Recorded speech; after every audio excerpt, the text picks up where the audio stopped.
I guess. And the other thing is that I really feel like, the trailer ends like just reconnecting isn't going to get rid of the BTs. Yeah. And then you can go anywhere. I have a feeling this game is going to try and expand on what Metal Gear Solid 5 was supposed to have, which was the anti-nuke stuff. Remember, everyone comes together. Okay. Like, beating the game isn't going to just solve the problem. Oh, you think this is going to be him working on a proper multiplayer suite? I don't think so, but I think it'll all be asynchronous. I don't think you're ever going to see other people. But I think it's going to be Kojima's Nobi boy. Okay. If that makes any sense to you. Sandboxing it a little bit. Right. Okay. And the reason I say that is because the trailer ends with, "Don't worry, you'll be able to go anywhere, even the moon," which seems like a really specific line to end the trailer on. I mean, in on Twitter, he pointed out that you can climb that mountain. Yeah. We were going back to that. Yeah. That whatchamacallit, game design fucking school, but I have a feeling that the world map is actually totally as big as it appears, and that those strands are other player camps. Like, that way off in the distance you see strands? Yeah. And that's keeping connected, man. Because we all got to come together, bro. I think this trailer definitely satisfied a lot of what I wanted to see. There's video game in it. Please show me the video game, right? There's going to be a lot of traversal elements. There's going to be stealth elements. You can shoot a gun. And Hideo, he started like chronicling his timeline of KGP on Twitter, basically making his list of like, ever since 2016, here's what I've been up to. And yeah, I think finally seeing this trailer goes, okay, thank you for showing me the video game trailer. Now I have a very understandable approach towards what this is going to be. A foxhound stand-in. We have a mysterious, possibly villainous figure. Yeah. You got all sorts of shit. Now, I also feel that with what we're seeing, like, first of all, I saw a lot of cool shit. Yeah, there's a lot. There's a lot of cool shit. There's a lot of rad-ass ghost shit in that trailer. And firing the gun was very, very brief, but clearly a part of what was happening. I feel like that's there to be like, because you see for like 3 seconds, yeah. And it's like, listen. Just to let you know. Sometimes you can shoot a gun. But we need you to run from these scientists and their sticks and hijack their bikes and wheelie out of there. So the punch them around a little bit, the Assassin's Creed style. Page has an interesting caveat, not caveat. It has an interesting point on it where it says, "Deal with your foes wisely." Blah blah blah. Killing people is almost never the answer. Interesting. So he's probably undertailing it or some shit. I mean, if the world is fucked, well, I think it's fairly clear what happened to the planet. The dead are everywhere. Yeah. Ghosts don't leave. Right. So I imagine shooting people to death would cause bad things. Well, it's probably why the technology is not traditional. Yeah. But also, not only are they hanging around and the other side is crossing over with our side, but if they happen to run across you, then they pull you over. Yeah. Right. So, and babies unborn are the only pure. Those babies are different. Those are the only pure things. I went back and looked at it. So, they hook into the baby and it says they're connecting to the other side, and the baby's eyes are pure dark. They're pure black. Mm-hmm. In the part where he's sneaking through the forest, Norman's footprints are in blue to denote like friendly. Mm-hmm. And then the monster giant handprints are in orange. Mm-hmm. But during that sequence, the baby is glowing the exact same bright orange. So it's not just a baby. So it's, Okay. It's a fucking thing. I mean, a weird fucking thing. Mads Mikkelsen is literally coddling it. It's at a point indicating that he's got some sort of feelings about it. But I think it would be cool if it was based on the idea that, like, an unborn pure baby is your closest connection to purgatory / you're not allowed, you haven't made decisions yet. Yeah. You're not therefore inherently sinful, even though certain religion will tell you otherwise. Don't worry about but the idea being that, like, okay, the place where babies would go because they never get a chance to have life, they're not judged evil or good, allows you to therefore maybe connect to this afterlife or something along those lines. I don't know. But What I will say, the world seems like disastrously ruined. Yeah. Like, way worse than usual apocalypses. Yeah. No. Like, the rainfall killing all wildlife in this radius is just like this. America is fucked, and the president is on her cancer bed and basically going, America matters. And Norman's like, does it though? It's the Thor face, like, is he though? Yeah. Does it though? Connect those bridges. Okay, and why? Now the bridges logo makes sense because they're expanding out from Washington. Why does it matter? Well, anyway, you know what? Fuck that. We got Dead Man, we got Heart Man, and we got Die Hard Man. We got Baker Man, and we got, I forgot the Fragile other characters. Woman. Yeah, all these mans. Now, one thing I definitely like, I feel it hard now. The more of this game we see, I feel it hard. It's the thing I was talking about last time, where this is clearly going to be a not Peace Walker. I keep saying that, but I mean to say Phantom Pain style game. And the thing I like the most about what I've seen of Death Stranding has been those narrative trailers. Yeah. Quote unquote narrative trailers, right? Yeah.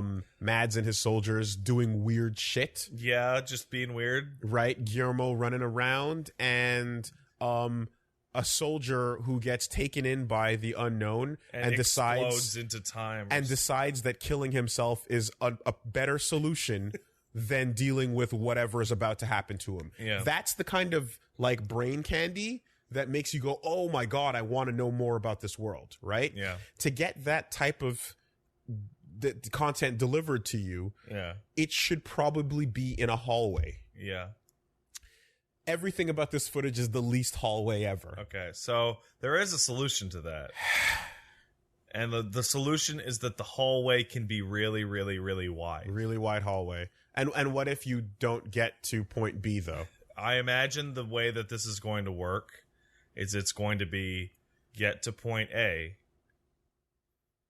now get to point B. Yeah. Like, basically, perhaps, go west. Perhaps the hallway will, in fact, just be, whenever you're ready, go to the next room in the hallway. Or don't, but... Alternatively, if you don't go to the next room in the hallway, you will not be physically able to progress. Yeah. Like, you won't have cold weather gear. Yeah, and that's basically... I mean, there's some of those shots in the video have, like, cartoonish levels of weight on Norman's back. Yeah. Like, he has a body and, like, 8 fucking tons of just suitcases. It's pretty ridiculous. And you're like, why are we like, what am I thinking of? Have you ever seen the parody video of the ultimate backpack for runners? I have not. And it's like a backpack that is like giraffe neck height sticking off of this guy's back, and he's going jogging with it, and it's bouncing around the place, and it's super goofy. It feels like it's one of those things, like how you actually carrying around that much shit. And more importantly, when you get punched and one of them falls off, how important it is that you pick it back up. It's very important. Well, the weirdest thing about when those goons attacks Norman Reedus is that they attack the backpack. Yeah. And they're all, and the reason why I think that you're not supposed to kill people while this bad thing happens, none of them are carrying lethal weaponry at all. They're all carrying stun batons. Also, the backpack creates the sonar point. Yeah, it creates the pulse. They're looking for the backpack. They don't care about you. They care about the backpack. Yeah. So, I guess I just the more of this I see, the more I want to make sure that we get this. I want more of that narrative. Yeah. Please don't Metal Gear Solid 5 me, man. Please don't make it so that we get sprinkled cutscenes in between massive open world. Figure out how you want to get there. No, I would be baffled that if they did not use a similar storytelling presentation for at least some of it as the tapes. Yeah. Because, like, even the spot where he hides in the tall grass from the dudes. Yeah. That's a big, wide space that you can see for long distances. Just walking in pure silence might be a little dull. Man, I really like the the fact that almost all technology is unrecognizable. It's all weird, with the exception of metal briefcases wrapped with caution tape. Yeah, everything else is completely foreign and like way hard future, but not so hard that it looks like you don't know how we got there. I really, really like the tech design so far. You know what actually made me really excited about this game in terms of like its structure, and because my big fear isn't even that we're not going to get enough cutscenes. My big fear is that like some of this technological shenanigans is just going to be like, yeah, it works. Like, no, I want someone to explain to me the bullshit that led to this nonsense baby powered future. Sure. Right? And it might not be a satisfying explanation. And the number one thing that made me excited is seeing Norman and Dead Man and fucking Die Hard Man and Mama chilling in a big techno base that he parks his motorcycle in. Oh, you mean the plot base? Yeah, the plot base. Right. Right? And it's like... read that computer. Yeah. The baby base. Yeah. So to speak. Because it's like, okay, thank God, there's going to be... some area that I can go where to look at information is concentrated. Yes, I that is true. Possibly you'll come back and then go to different spots. Maybe step 1 is go to Chicago. Step 2 is go to Austin, Texas. Whatever. Maybe it's just me. But like I feel like I've had my fill for a while of go let the legend come back to life. Like I really am okay with like the open world is not impressive anymore to me. We've done it. We've gotten island-sized Just Cause lands. You can make a Google Earth at this point. We get it. I think I don't think that's impressive anymore. Genuinely impressive open world was Breath of the Wild. Because they thought about it. They tailored it. And it wasn't because it was super big. Yeah, it was because you had to deal with it. You had to interact with the world part, and it was well placed and well thought out. The other thing I want to say is that when it comes to like controlling the environment to make sure that you can still have a lot of fun routes in to a place or out of a place, and it's not so wide that you can have you can possibly have like 5 great experiences and like 12 shitty ones, is to make something ground zero sized. Yeah. Right? The ground zero's base represents, while it was massive when we first took a look at it, now that represents a small to mid-sized area. Yeah. Right? That you could actually go, all right, this is one level, this is one area, this is a controlled spot, and you can make the pathways, whether they choose to go left, right, straight, you can make the pathways clear and make them as engaging as you would a hallway, but it doesn't have to be infinite desert left and infinite desert going right either. So I hope we kind of get at least control. It's interesting because like areas the way that we size. Look at this is because like I am super thirsty for a fucking big ass space to wander. Like I very much enjoy literally just wandering about. Yeah, I don't want that. I don't even want that. I want to know more about invisible Titan gods floating around in the distance. I do, but I want those five imposing figures in the distance. What are you about? Just because they were opposed in 5 doesn't mean that that was a like design compromise. That always felt like I don't know what happened with 5 story. There's just so little of it. It's just, if you think about what Metal Gear Solid 1 and 2 were, 3 to a degree, but... Because I'm worried about 4. I'm worried about, like, an actual hallway. Because yes, right? 4 is an actual hallway, right? And I suppose that does represent going too far the other direction with it, which, let me dial it back then, because that is a fair point. 1 and 2... you came out into your smaller base, your Ground Zero's base. Yeah. And then when you get to Chico, you then enter Ground Zero's base 2. Right? And then you kind of move into next large interior or exterior. And you infiltrate and you tactical and you espionage and you action your way to the boss. Yes. So the other thing too is like, what is going to be Sam's suite of actions? Oh, like crawl, hang from ledge, roll, punch, shoot, dig through the dirt, knock on wood, throw item, throw rock, ladder, rope. Did you notice that he ties his hair back like V in the trailer? He does. Isn't that like? Yeah, he's got a little ponytail going. It's true. It's true. Is he secretly No. I saw that tweet. I saw that tweet and it made me very upset. What's that? That tweet where the guy was like, Death Stranding is Metal Gear. And it's like, can we just stop? No, we can't, because Kojima built up this legacy of big, weird Illuminati level lies. And also, the pregnant lady with the blurred face is totally the lady from PT. Sure. Like, actually. Yeah, he probably wanted to continue working with the people he wanted to work with. So we're going to get to a point where it's going to be like PT Konami happened. fucked him, and then he decided to continue working with the people he liked. What's so wild about that? Find out, grab any one of these Metal Gear like conspiracy people and ask them how they feel about the dome. The dome? How high the dome is. The dome? Over this flat Earth. Well, ask them. You don't know the Death Stranding doesn't have a dome. It's not what I'm saying. No, it's what I'm saying. Okay, well, this level of conspiracy where the poor guy is like publicly ousted from his company, and like there is a very, very embarrassing almost like fallout with how things go down, and then the idea that it's like, nah, that was all for show.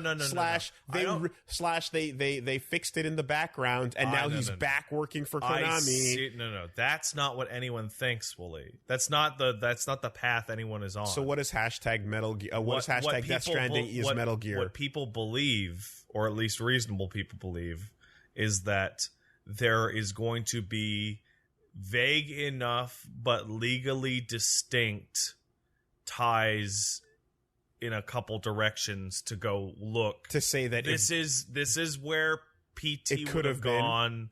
This is tangentially related to. I wanted there to be a connection here. I'm fine with that. Right? Okay, that's fine. Because I have a sneaking suspicion that there will be a PT style dream sequence in this game. I'm fine with that. I think that's too reasonable for the people making these. You know what? You're probably right. That is probably too reasonable. The people making these conspiracies legitimately think that Konami and Kojima are working together secretly behind the scenes. Okay, well that's crazy. That's what I'm saying. Yeah, that's bananas. You just need to. It's like you need to stop. What doesn't need to stop? What is Kojima listening to my high school music choices? Oh, you heard about me? What? Sorry, you heard about me talking about that? What are you talking about? Come on, you must have heard about me. No, what are you talking about, bro? Because I used to listen to Apocalyptica when I was like 15. The moment that trailer played, and I was like, "Why does this sound like me back in college? Why does this sound like I'm back in fucking Cégep right now?" Dude, I used to, and I'm listening, and I'm like, what is this? This is like, I'm getting huge Apocalyptica vibes. Because it's Apocalyptica! And my fucking friend is like, yeah, that's the name. The song is Path by Apocalyptica. And I'm like, ah! And I just lost my shit. Because it's like, wait, I used to listen to these guys back when all they used to do was orchestral Metallica covers. And that's how they started, as a Metallica quartet. And after 2 albums of doing and crushing it, they went, yo, we can do our own music. And they're like, okay. And this is that great moment where you're like, Kojima likes the thing that I like. I 100% got blasted back to 2002 with that fucking song. And as soon as I realized that's what was, like, I was digging it. And the moment that happened, I'm like, oh fuck, what a choice. What an amazing choice. I love Apocalyptica. They have such a distinct sound. Yeah, it's metal orchestra. I don't know. You exactly. So you're getting the very smooth violin. Is going. As you and I have both talked on many occasions, we're huge violin marks. Yep, with the grungy like distortion of the guitar. You know, it's fucking strong. And I never would have thought that's the type of music we'd be getting out of this. No, like, of course not. I was hard expecting soft piano ballads, right? I was expecting sad piano. If we got in hindsight now, would have been like really disappointing. Because I mean, it's fine if you show a bunch of soldiers walking through a fiery oil field that they ignited themselves. You know what's the weirdest thing about Mads and all his Zombo soldiers? They look like they're from right now. They don't look like they're from the weird baby future. Mm-hmm. They look like soldiers that you would see right now. Yeah. Mads is dead. Oh, probably. I think he's a ghost. Probably. In fact, I think he represents...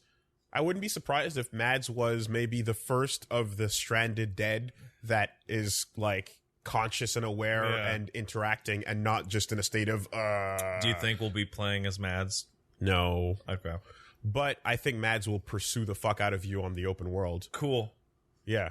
The Mads Everywhere system? The soldiers, yeah, absolutely. Also, yeah, and it's unclear as to whether or not the soldiers, like, coming along. Like, is it one of those things where it's like anyone you kill might then become a problem for you if you return to that area? Like, the implication that I'm looking at this and the tone and the rain and all that, I'm like, I feel like this is the Sorrow turned into a game.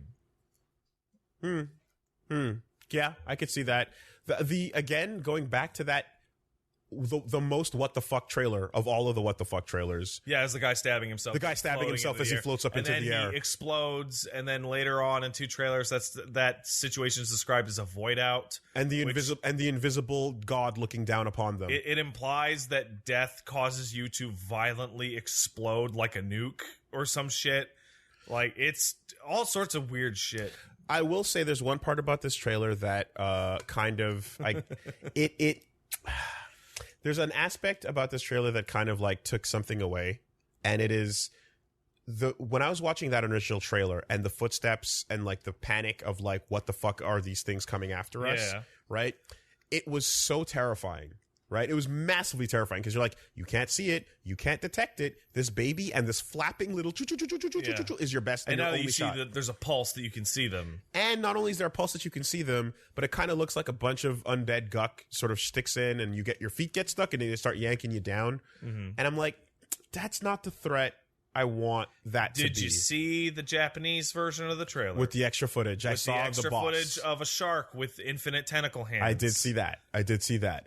What I find terrifying is Invisilickers. Yeah. Right? And the idea of Invisilickers creating footsteps, and then occasionally you get rocked and ripped. Luckily enough, they will assuredly take the baby away from you at points during this game. Yeah. I don't want the little flicker to just represent, oh, the goop is over there if it sees you. I don't want it to be that. That's not scary. That trailer put fear. There's a possibility that they tried that and it was like untenable, like gameplay wise. The power of the idea of you don't know what this is that's gonna fuck you up is so much stronger than just the goop. You know, I agree for those of you who don't know what we're talking about, the Japanese trailer that has like an extra minute. It has an extra 35 seconds or so of gameplay. It shows 2 cool shots. One is a boss fight with a giant. A snake, a shark bloodborne. Some beast. And a cool-ass shot of Troy Baker's gold mask on Amelie for some reason. So, check that out. I think Kojima has finally done it. He has talked about, like, the digital actor thing and wanting, like proper actors and movie stars in his games and all that shit for ages and ages and ages. And remember when we always talked about Snake being played as Kiefer, and we'd call him Kiefer to denote that he's not Hater or whatever. We're not using these characters' fucking names. Yeah, we're calling him Norman. We're calling them Mads. Norman and Mads and Troy. But that is Guillermo, right? And that is actually Guillermo del Toro. Like that's intended, you know. Now the question I would like to find out is, what is the star power budget versus the actual game budget, and what's the ratio there? I don't know, because it seems like everyone was like fucking chomping at the bit to be a part of it. But what if it's 50-50? Maybe. Right? What if we're going towards that world? You see that fucking dork ass photo of Kojima hanging out with Mads and Norman, where those two guys are looking grungy as fuck and smoking, and Kojima's pretending to smoke a cigarette for the photo. It's Oh my, what a dork! He's such a fucking nerd. Yeah, I'm gonna see if I can grab that extra footage for people that haven't seen it yet. But it was posted on the subreddit. So while you do that, I would like to talk about language. So we have clearly hit a point where no one's around to tell Kojima that sounds stupid, because shut up. So you have a trailer that literally goes dead man, heart man, die hard man, and everyone cheers. Because that is some fucking 1980s Japanese boss video game Blank name man. Convention bullshit, and everyone's like clapping. Yay. However, there is one part of the trailer that I'm like, someone should have probably walked up to Kojima and been like, you might want to change this because it sounds silly and hilarious and is causing the complete opposite reaction you're intending for every single person who speaks English as a first language. So first of all, happy Pride Month, everyone. And second of all, having the main enemy faction called the Homo Demons is like so absurd. It's so dumb. And I find it very difficult to take seriously. It is so stupid. I might have missed that.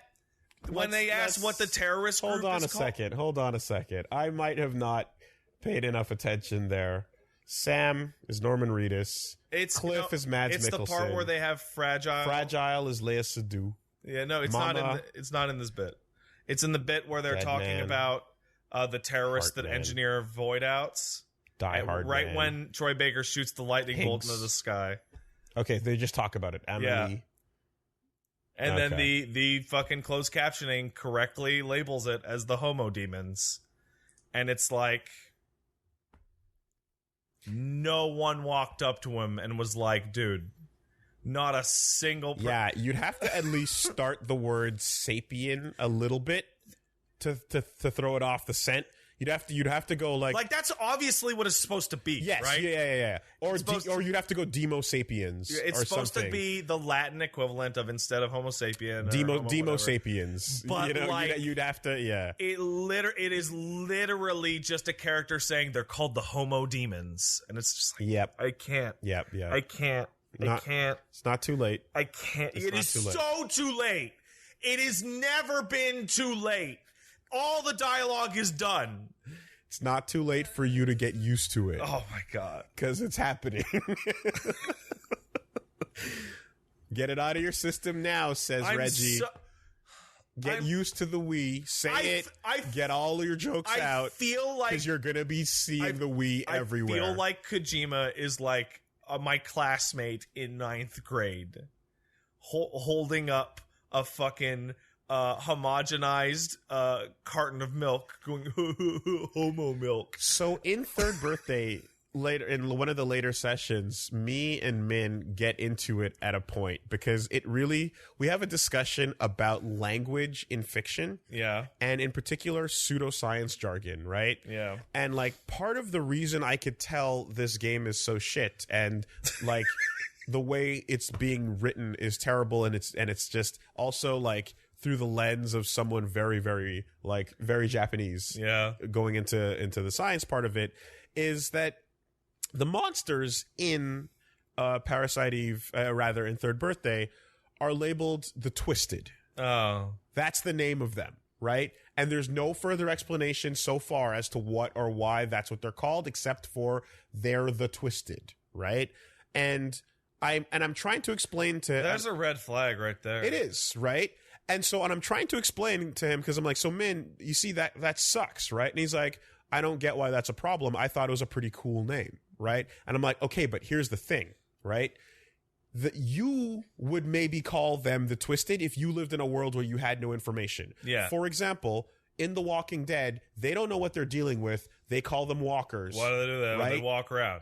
If a big science lab comes down and officially decrees that these things are called walkers, that would be stupid. Well, especially in Parasite Eve, because in Parasite Eve, one, they're mitochondrial whatever. Neo-mitochondrial. Well, that's 2, right? That's the neo-mitochondrial. But NMCs. Forces. Yeah. Right? And then in the first one, they're usually just called victims because they're people that burst. So that's the thing, right? And I literally get into this part of the discussion because it's like there's a certain point where you go, look, the world here has established that someone smarter than me has assessed this problem in a lab, walked out and wrote a report and decided this is what we're going with. And the fact that they wouldn't use scientific terminology or Latin jargon to define anything, and they would just literally arrive on the Twisted. And then from there, because that's the official name, you get into the Pentagon or the FBI creating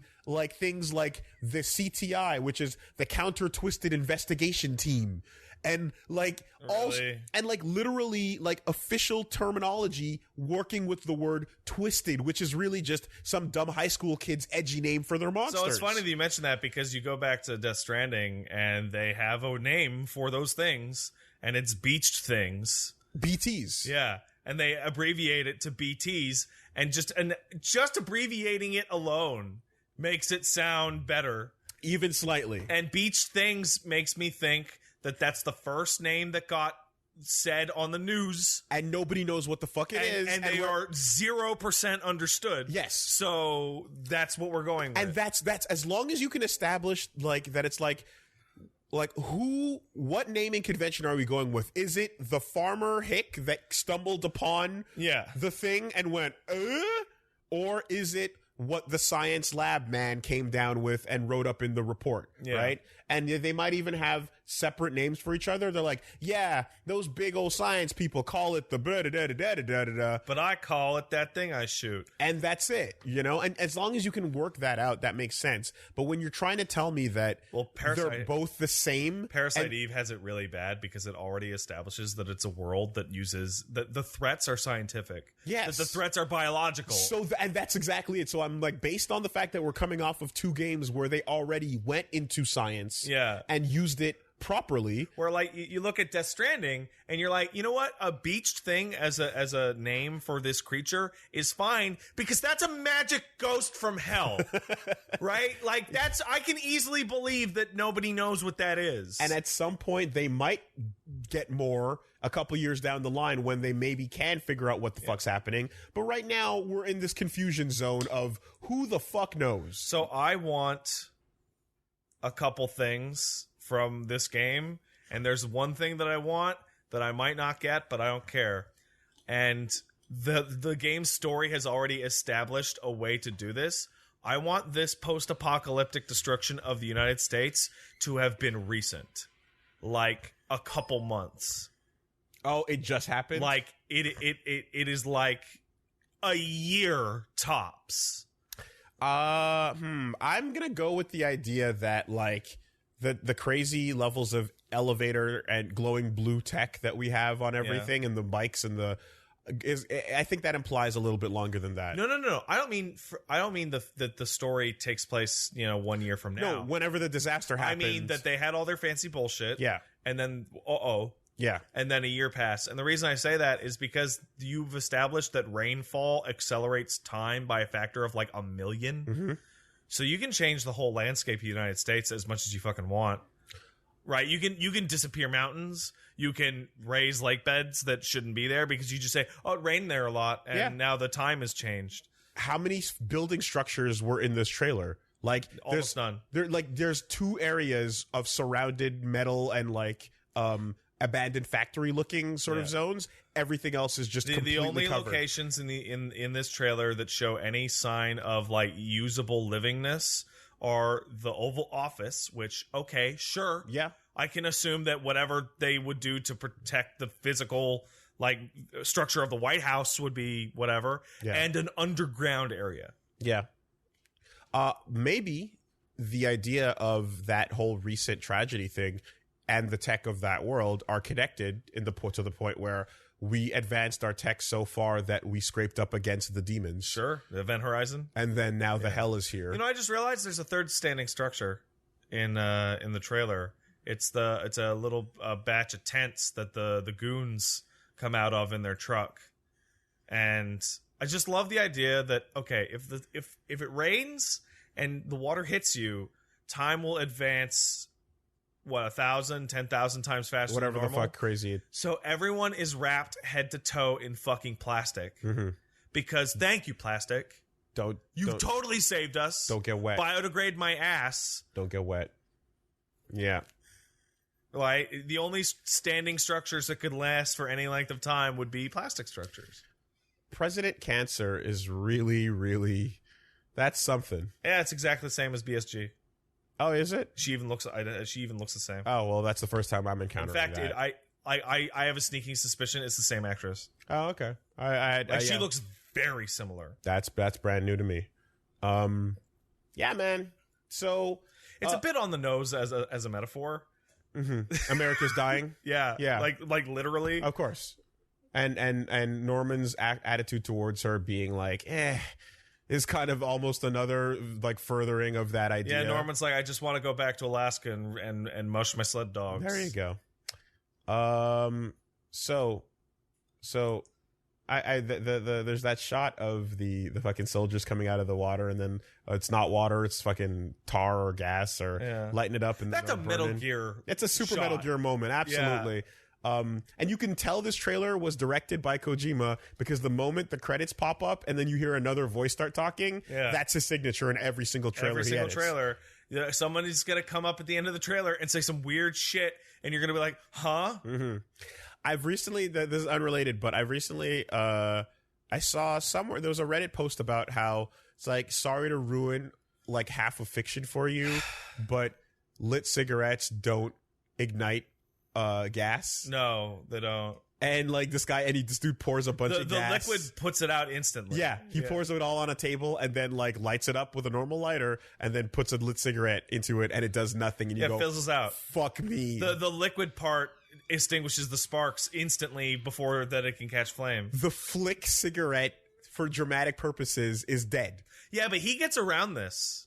He gets around this because the cigarette fucking lights itself. Yeah, he holds it up to the air, and which reality lights the smoke. That guess what? That's a magic cigarette. That's true. That's a magic ghost cigarette. Ghosts that smoke. Yeah. Yeah. Smoke ghosts. I like it. And yeah, it's cool as fuck, and it's anime as fuck, and it's movies as fuck. You know what that reminds me of? But every time you see someone flick a cigarette in a movie and light up a big fire trail, recognize that that's a dumb now. Reminds me of like 5-6 years ago when Dan Reichert, once again possibly the stupidest man in the world, was on the Giant Bombcast describing how much he loved Metal Gear and hated anime. To which everyone exclaimed, Metal Gear is the most anime shit that has ever existed. What are you talking about? He goes, no, it's got spies and, you know, it's about military and the guns. It's like, yeah, and psychics and magic and evil clones. What do you... Is All Systems Goku not about them discovering that they love anime? Because that conversation, it was what led Dan down the path to go, oh, wait, maybe I do like anime. Right. Which then led down the path to All Systems Goku. Right. Seeing people mark out about Dragon Ball like 25 years after the fact, devoid of context, is fucking crazy. Or Ava, for that matter. Did that come out? No. Not yet, huh? Not yet. Redubbed it, too. Can't wait. I would like to see... What I really want to see is if you could get a fucking... Not even a commentary track, just an interview with Anno years later now to see what he thinks. Yeah. You know, to see where he's at this point. In the midst of the reboot, by the way. Anyway, so... Yeah. I'm looking forward to Death Stranding. I am still looking forward to Death Stranding. I now feel a bit better about it. No, I feel a lot better about it. I feel really, really good about Apocalyptica and listening to them again. Did you pre-order your game to get your gold skeleton bike? I don't. That shit's weird. No, I'm good. But I want to see that E3 stage demo. By the way, E3's next week. We should probably schedule our lives around that. Okay. The podcast is going to be concurrent with the Microsoft show next week. Okay. Well, so I want to see that live stage demo of him walking into the forest swamp. Yeah. And dealing with the problem in whatever way, and then getting a sense for all the different gameplay things, or he hangs from the tree, or he drops a ladder, a tree frog, or he swings a briefcase at a ghost, and the ghost gets hurt by the briefcase because, like, whatever. Because the briefcases can pass into the Death Stranding. Yeah, and then just kind of show me that's what you do, and now you open world that, and I'll go, okay, fine, I guess. Yep. I mentioned anime earlier. I have an anime alert for all of you anime people. Wooly, have you seen an anime? Do you enjoy anime? I do. You have 6 days to catch up on Attack on Titan. That is what I forgot to tell Punch Mom. Punch Mom, are you listening? I forgot. I was going to tell you right before we started. Absolutely everyone has come at me extremely aggressively and said, listen, whether you like it or not, you have 1 week to catch up. 1 week? And do you know why? Because while everyone has been very considerate, next week's episode is titled Basement. Someone literally showed me a screenshot that just says, next week, Basement. It's next week. So here's the deal, right? We've been very chill, right? We'll catch up to JoJo when you got time. We'll go see John Wick when you got time. We'll maybe go see Godzilla if you feel like it when you've got time. We are not fucking waiting on Attack on Titan. And this is public for everyone to see. Can I get a verbal confirmation, please? Yes. I love you. Thank you. Okay, good. The marriage is still on. We can't fucking play this game, all right? What? Because my favorite thing about Part 5, we haven't watched it yet. Okay. It's the next episode we gotta watch. So we can get around to it. No pressure. It's cool. But this is bad. Well, like, people come at me real hard about this. People have been really polite and good about it. Okay. It's kind of shocking. So I am publicly forcing a deal here. I don't like how you're blaming it on me. It's like, you have not brought up Attack on Titan. I was totally about so I forgot to bring it up right before this. It came up before, and now it's been like the fire has been lit. Yeah. Right? No, yeah. Is fine. And everyone, and in the same way that it did last time, right? Like I think it was like 3 or 4 episodes into the last season, everyone was like, "Yo, dude, you have to look at this thing. You got to go do the now." Yeah. Right? And like this is happening. So well, maybe instead of watching Jurassic yeah. Of course, for sure. Yeah. But it's also based on like the well, anyway, we've been watching things according to what everyone can watch as opposed to what limited. No one's going to, like, how do I put this? Remember when Game of Thrones big things happened and everyone was like, okay, we can all talk about it? Yeah. In anime manga rules, it seems like the manga people are pretty happy to stay quiet right up until the minute that episode airs. And then they go, we waited years and years and years to talk about this. The anime episode is out. Shut up. We're going to talk about it Or now. the preview for it even happens. Yeah, exactly. So, yeah. No. The pressure has been felt. It has been the weight of the world has been put on my shoulders. I feel it. I know. And the catch up has to happen because there's no choice. I gotta catch up. I didn't watch the new last batch of the season. Okay. Yeah, there's just no choice. Yeah. You know? And I mean, hey, if this is how anime has to be watched, then I guess so be it, right? I would like to ask you a small favor. Mm-hmm. Can you, with 6 days to go, release me from our agreement? Your deathbed agreement. Do you remember? Because I remember. Yeah. So if people who've paid attention to our stuff for a long time, I don't actually remember when we made this agreement, but Wooly made me promise that if he is on his deathbed, that I will run to his side and tell him what's in the basement. As you seem to be in fine health currently. Anything can happen in 6 days. Anything can happen in 6 days. Yeah. But yeah. I will soon be released from our pact. By natural time carrying its own course. Yeah. So that's fine. That's totally okay. You are released. I am excited for everyone because I was talking to a friend of mine about it, and he also got impatient, right? Because it was taking forever, and looked it up, and we both had identical reactions of the basement is super worth it. Okay, well, that's it. That's all. It's just like we waited a really long time. Mm-hmm. You waited longer. So speaking of looking things up and the echo from it, because I want to get away as far away from this as possible right now. I'm gonna jump high speed back to something you brought up 2 weeks ago or so. And I caught a lot of people going, yeah, so after Pat brought up The Mist, I went and dove in on that. And I'm now like, fuck you, how could you do this to me? And I'm so intrigued by that sentence that I'm like, I have to go watch this now. Yeah, absolutely. And I don't want to, like, and this is, like, I saw, it was 3 people that it was me talking about, for anybody who doesn't remember, I talked about how The Mist, the Stephen King novel adaptation in a movie with Thomas Jane, has the most brutal, depressing ending of any work of fiction I've ever seen. And here's the thing with that, is kind of like, I almost like knowing that, it's like, well, you already know what I'm going, you already know what you're heading towards, in the sense that you know it's not going to be great. Right. So that didn't tip you over. But what did tip you over was people reacting as if they watched it by just reading about it. Yeah. So now I have to go. Well, you gotta There's just no choice. So that's that. That's got to happen now. I've never seen such a strong reaction to people wiki diving something, you know, like, God, imagine what it's like actually seeing it. So yeah, we'll find out. And yay for emotes only in the chat, because chat can't be trusted. That's a good call. I don't mind that one. Anyways, so this is there's a time limit. This is all weird, isn't it? Time limit burning, right? There's both ends of the candle going. And there's content to be found somewhere deep within.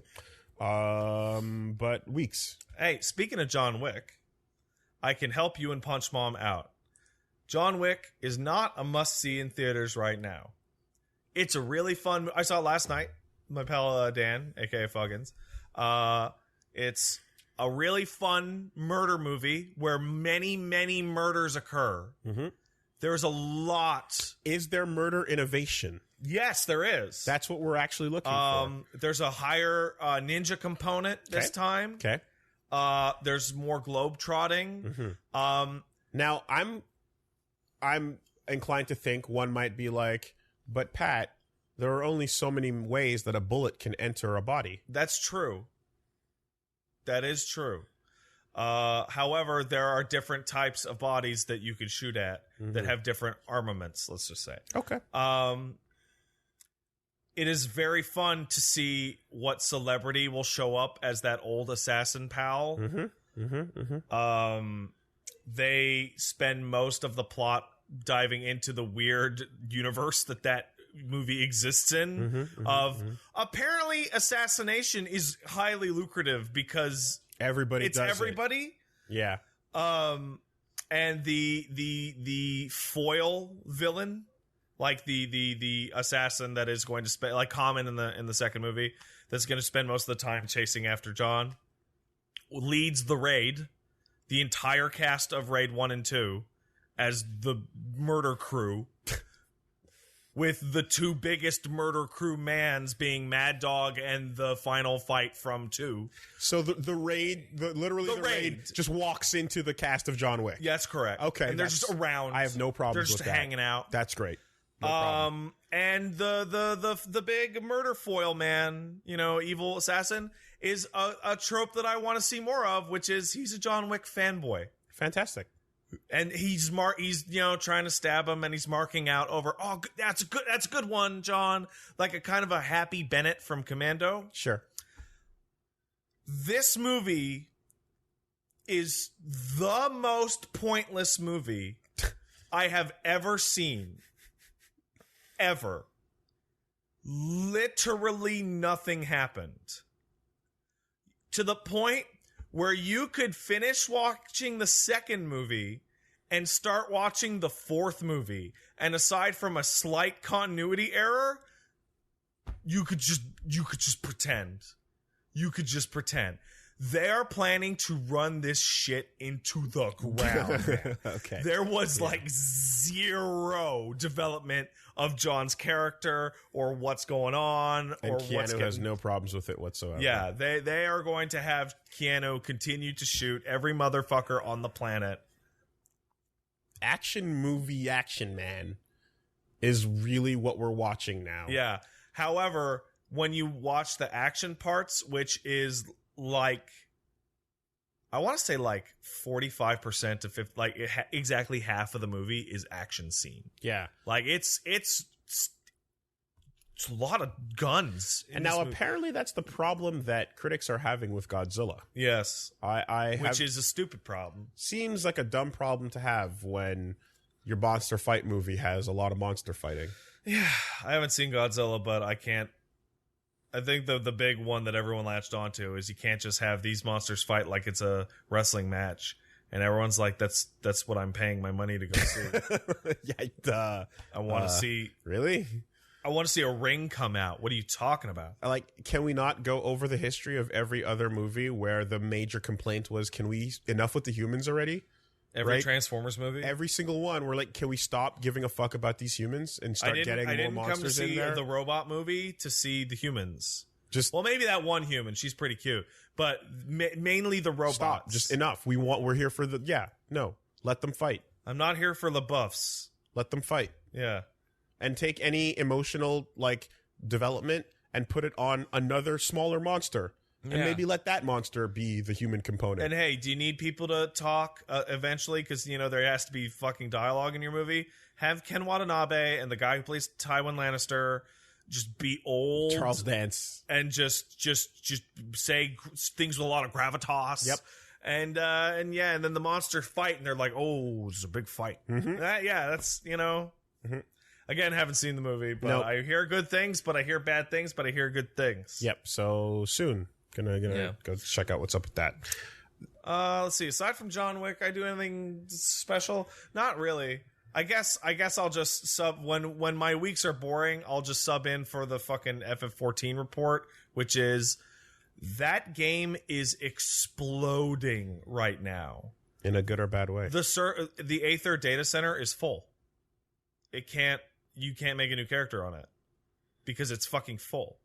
And everywhere you go, everywhere is fucking full. There's a bonus that you get if you run a dungeon with somebody for the first time, like if they're a newbie, and you get a substantial experience bonus. Every single time I run anything, I'm getting a new person bonus, which means like tens of thousands of people are just flooding in en masse. And it's fascinating. What's extra fascinating, and Wolves, you will never encounter this in any of the games that you play because the types of genres you play don't have this social mechanic, I guess I would call it. Okay. Which is, more than ever, you can tell at a glance who boosted or who jumped. So if you want to buy Final Fantasy XIV, there's a big-ass main quest you got to go through. And you obviously have to go through the leveling process to 1 to 70. But say you don't want to do that. Say you want to go play with your friends at endgame right away. Well, why? You could buy what's known as a jump potion for $20 or $40 for the story equivalent. And you could just skip most of the way to the level cap right now. Like that. And boy, is it easy to just fucking see, like physically at a distance, who did that. Do people call it out? If you're polite, you're not supposed to. If you're polite, you're supposed to go on your Discord server and go, these fucking jump potion motherfuckers don't know how to do mechanics. Right. These fucking pieces of shit. But I think 3 or 4 times last week, I would be running something and the person would just be fucking the dog on every single thing, despite having a bunch of really high-end gear. And I would go, hey, you from WoW? And they go, yeah, how'd you know? And I go, okay, this mechanic doesn't work like that. You got to stand in the thing, or don't move, or whatever. And they go, oh, okay, cool, thanks. Which is the ideal form of that like interaction. But it is fucking fascinating to be playing a game that you spend thousands of hours getting all these things to cap, and then you look over there at that guy, and you're like, oh, that motherfucker bought his way here and just doesn't know shit. And if they're real assholes, they make your life a living hell because all of a sudden you can't clear anything.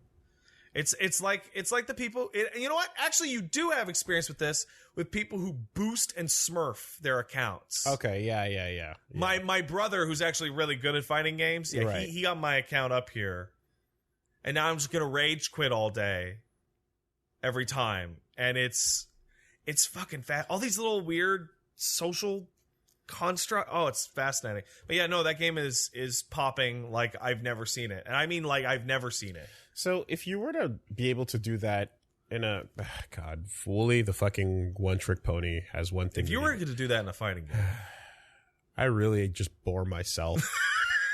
I bore myself. I saw an interesting comment a while ago, which is Wooly tends not to try and empathize with other people's weird positions. He has to put them into his own frame of reference, right?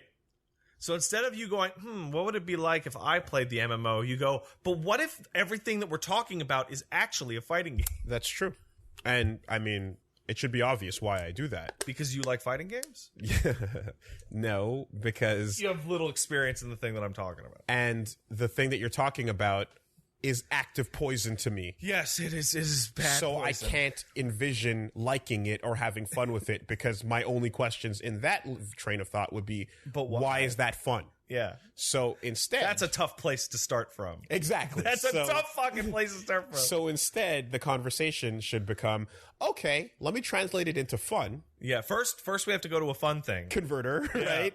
And then I'll go, okay, I understand how that works now, right? So, yeah. It'd be the equivalent but of, you know of what? you going into a fucking ranked game in Overwatch and the guy next to you is clearly boosted. Yeah. And you going and watching them fuck up your game. Like watching them lose the match for you, and you go, hey, did you boost? And they go, yeah. And you go, well, actually, Genji can only do this and that. And they go, oh, okay, thanks. So that's all I was going to say as I fucking yawn at my own repetition is that in a game like in a fighting game, if you were to do that artificially, you would be at the top ranking fighting against all the Evo top 16. Yeah. And then there's Jimmy. That would be the end of it. Yeah. Like you're there, great. And what do you accomplish? Absolutely nothing because you're not meant to be up here. So there's a really weird, how do I put this? There's a whole social argument around this, which is carrying, right? Yeah. So team-based games allow a carry to carry right? you. Yeah. And the problem with a game like 14 is that when you allow a carry, you carry a bad player into the future to bother others, right? It's not like so when you carry somebody, they had a situation with Stormblood where the final boss of the main story was somewhat difficult. It wasn't tough for decent players, but for newbies or for people that didn't know what they were doing, it was really tough to clear. Mm-hmm. And that was met with cheers and boos. Boos from the average player who was like, dude, I'm getting shitty parties and I'm not good enough to carry the shitty party through.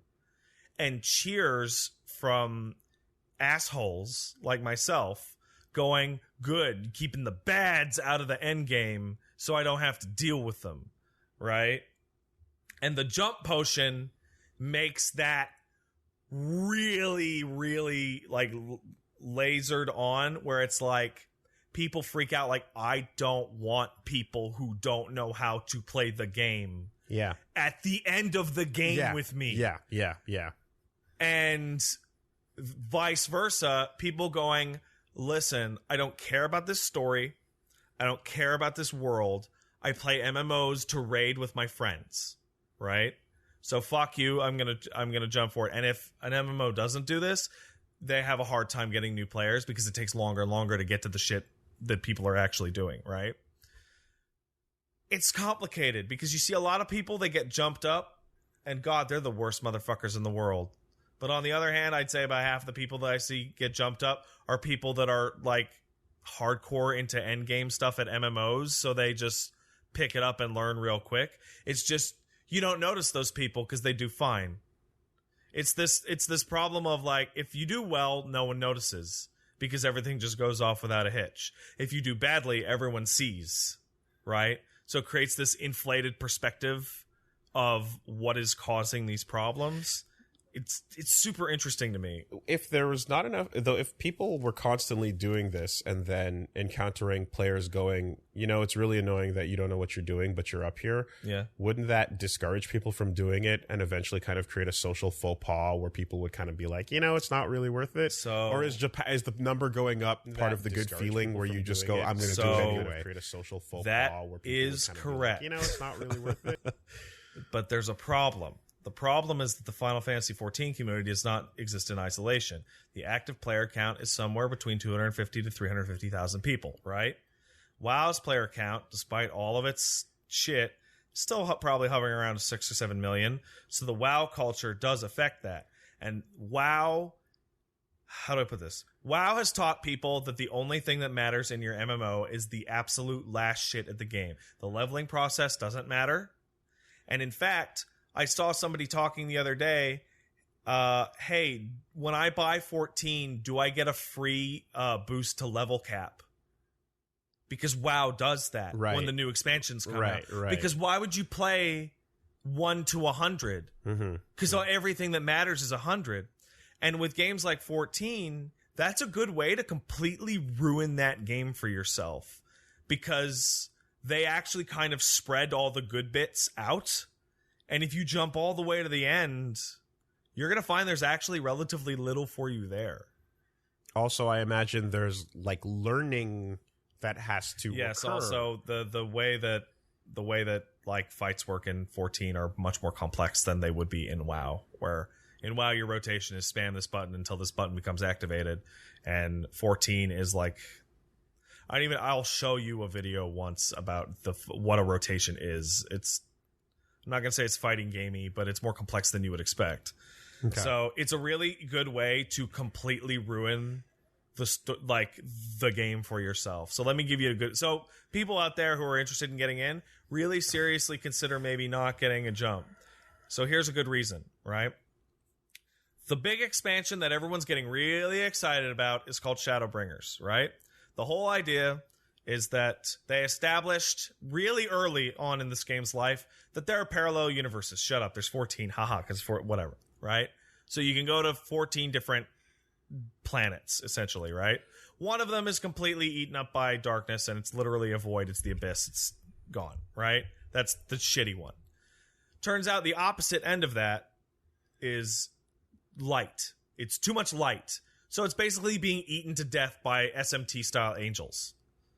Those guys are dicks. Which is a cool, look. It's a really cool aesthetic.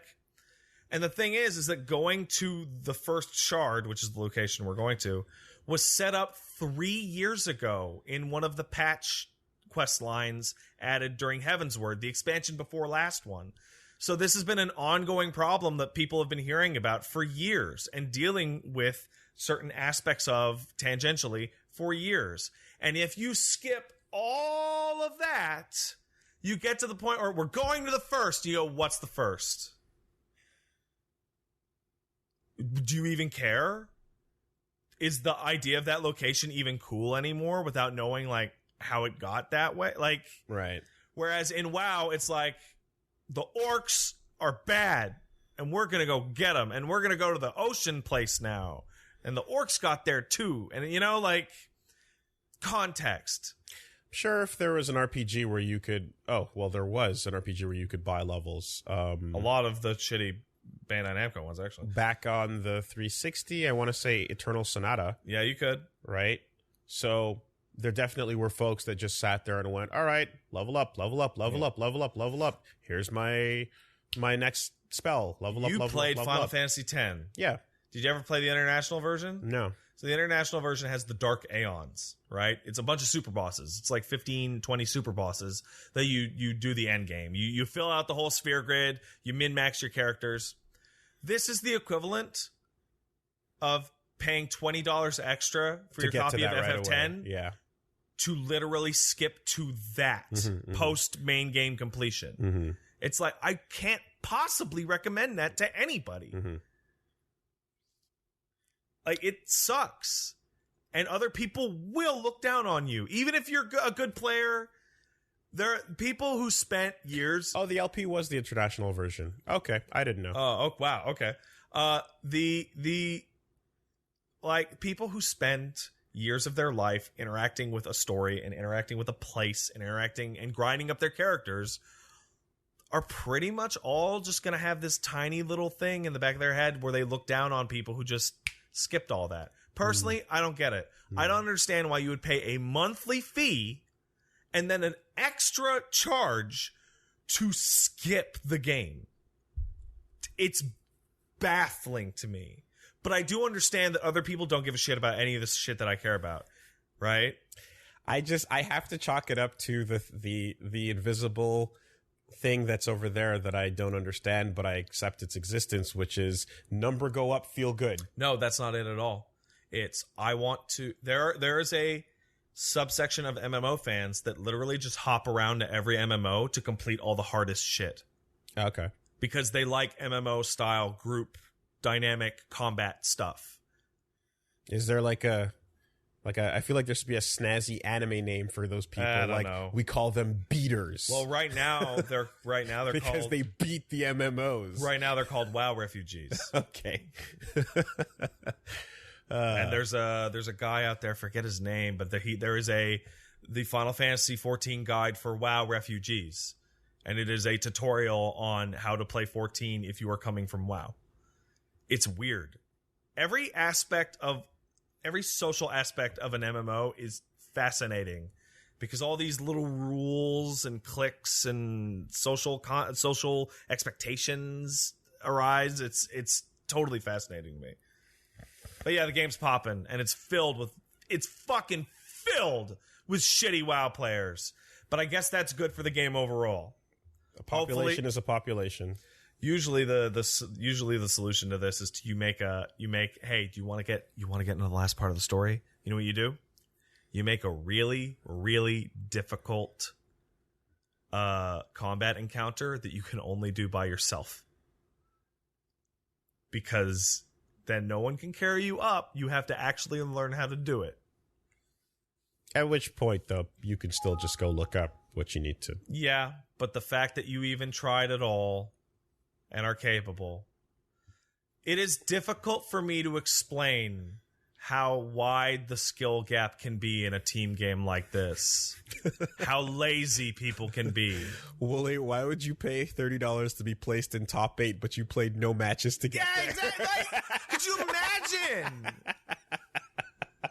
I bought my way into top 8. But let's go. Now imagine it. Imagine it's top 8, but it's SBO style with 3 people. Single LM, full team. Right? Yeah. Hey, guess what? Yeah. You just lost the game for them. And you ruined their journey. Yeah. Yeah. Like it's a whole thing. It's so fucking weird. Oh my god. Okay. But that's pretty much it for me. Okay. I beat Plague's Tale.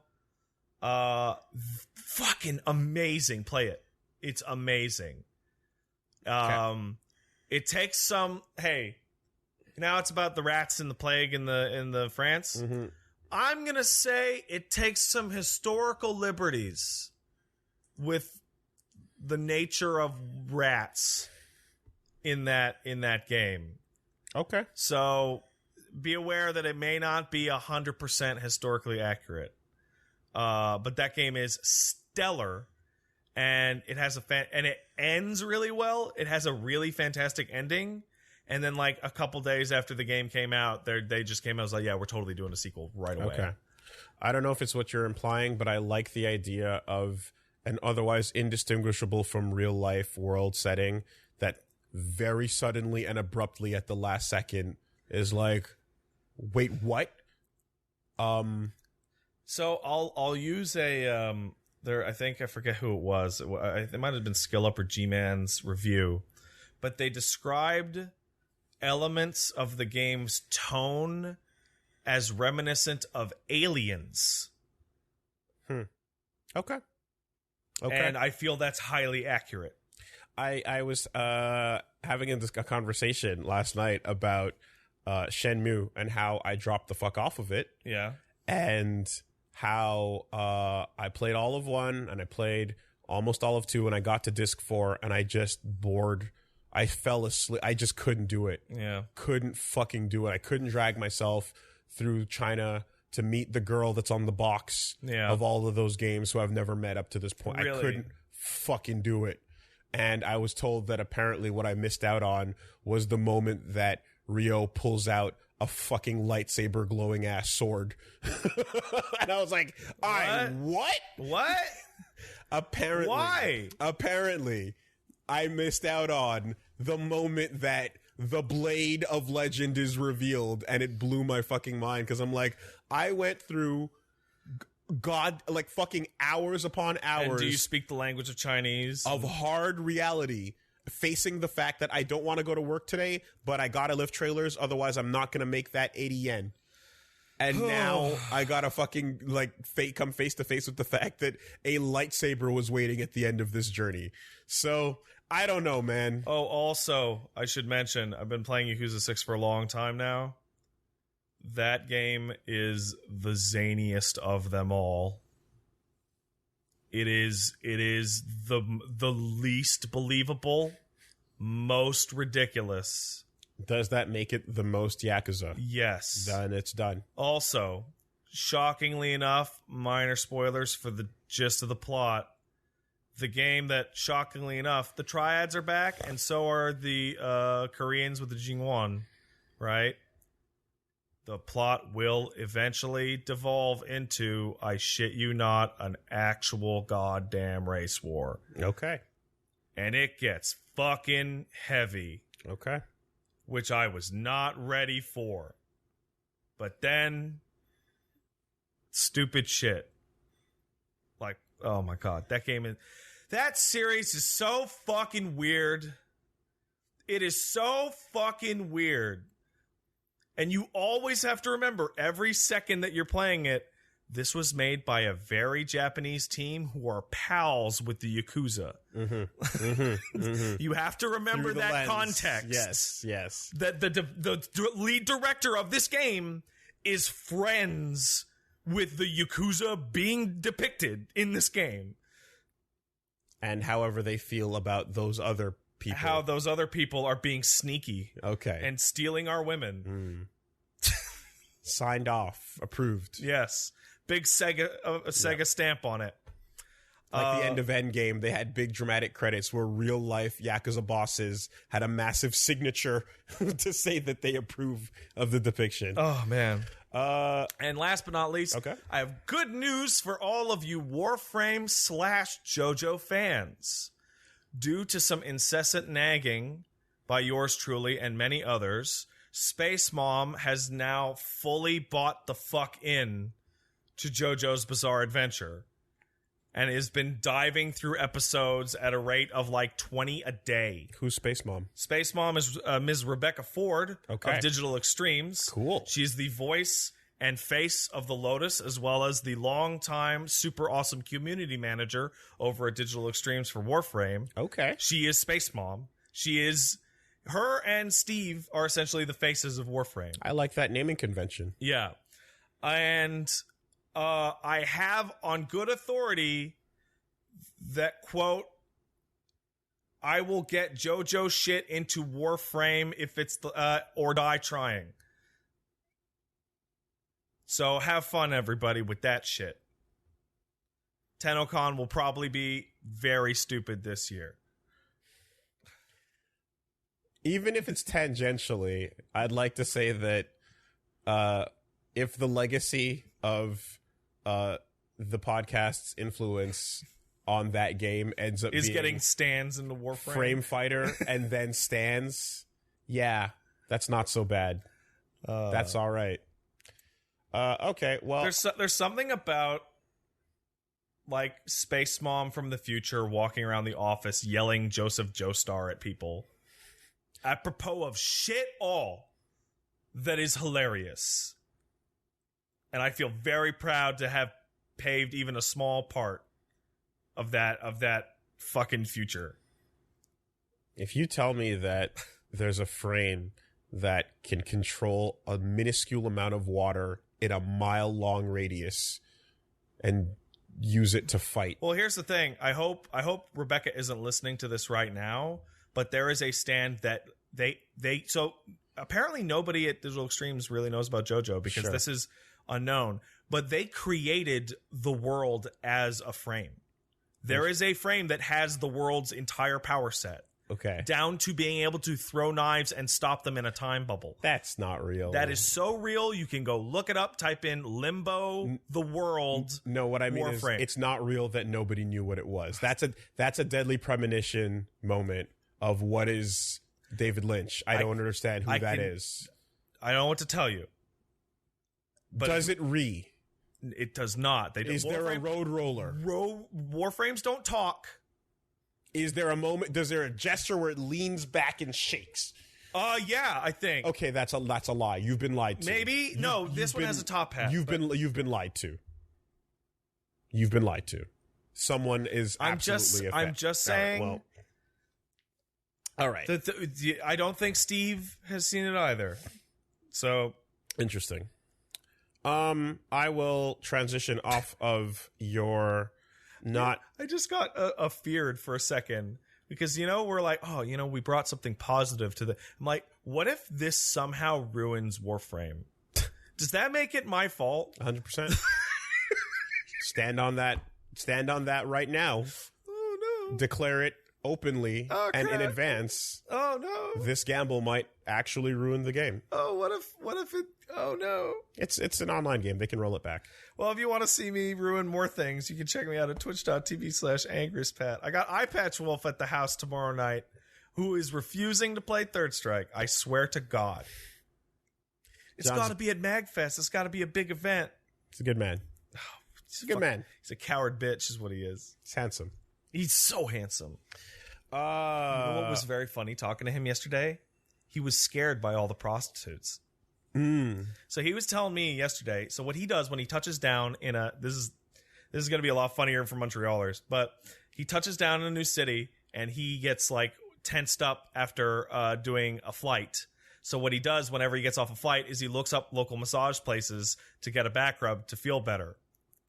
And he did that here, only to discover, there's all whores. Yes, well, we had oops, all whores. I helped to clarify that by explaining that here we have masseuse and masseur. Yeah, and there are signs basically advertising massagers and massage therapists. Yes, you want to go for the one that says massage therapist, physiotherapist, whatever. If you go for the one that says massager, you might find yourself getting a little tingle. And he was like of a happy ending. He was like straight up like kind of nervous and scared talking to me about it because he is so Irish. Yes. And big shame. We don't have those in Ireland. Yes, big shame. He's like, I believe the line was, strip clubs in Ireland are ashamed of their existence. Yeah. And like here we couldn't be more loud and proud about it. Because fuck the church. It still kind of bums me out that Club Super Sex is gone. Not because I want to go there, but because it was a nice fixture. The sign was pretty.